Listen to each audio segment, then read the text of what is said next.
When parents leave the hospital with their newborn, especially if it's a firstborn, it is one of the strangest moments in life. The nurse hands you this tiny human and says, "Congratulations, now you can go home." And you think, that's it? No manual comes with it, no training session, not even a return policy. No. One dad told me he drove home from the hospital at 15 miles an hour with a mother and the newborn, with hazard lights flashing, convinced that every pothole was a death trap for the newborn.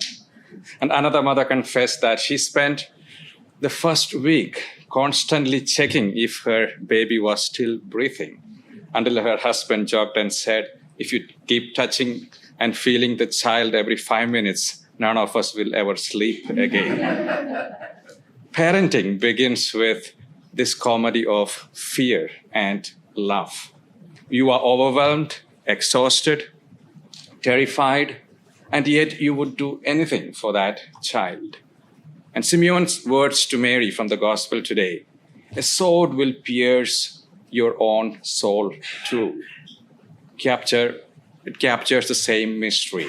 Love opens to you to joy, but also to the deepest wounds. Every parent, every spouse, every friend who has loved know this truth. To embrace love is to risk being pierced. The Old Testament gives us a startling parallel in the story of the mother from the second book of Maccabees.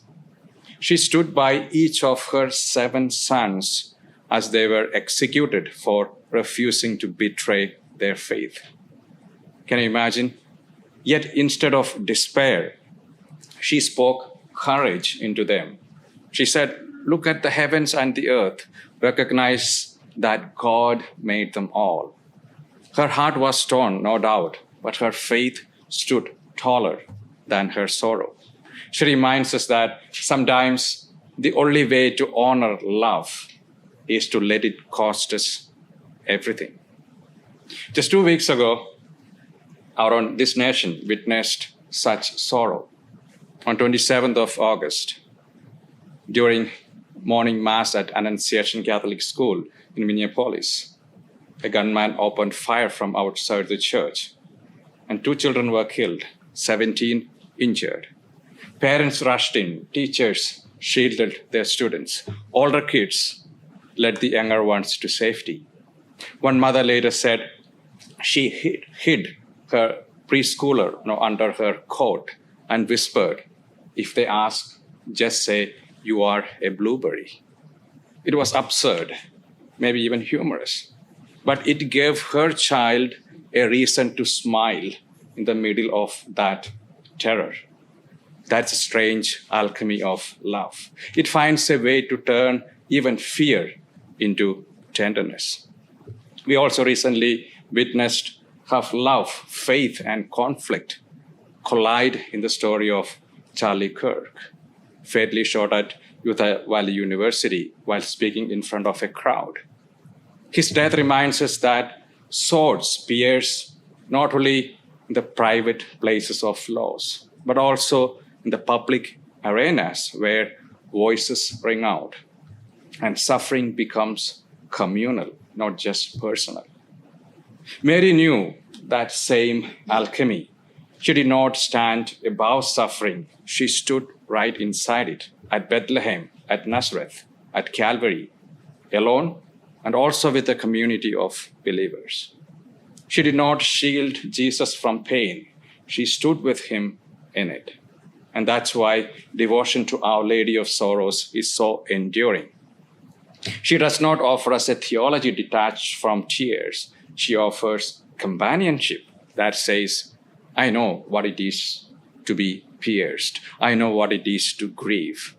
And I know what it is to trust even then."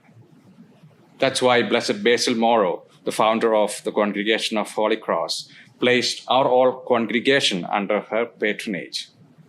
He consecrated priests to the Sacred Heart of Jesus, sisters to the Immaculate Heart of Mary, and brothers to Saint Joseph, but the entire family of Holy Cross he entrusted to Our Lady of Sorrows. He knew that if Holy Cross was to serve faithfully, it would need to learn from the one who suffered much and yet remained steadfast in her faith.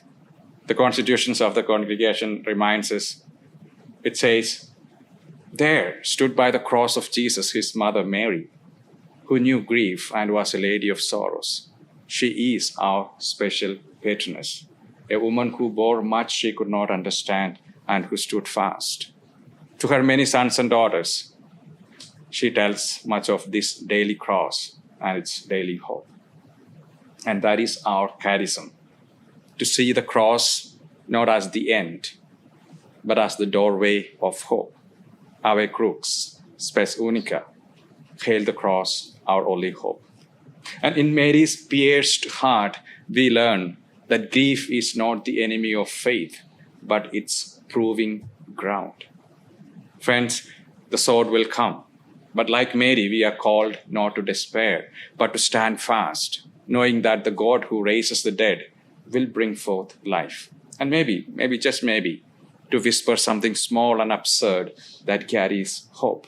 Because sometimes the holiest thing we can do in sorrow is to remind one another that the story is not yet over.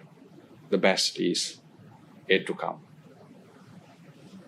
Amen.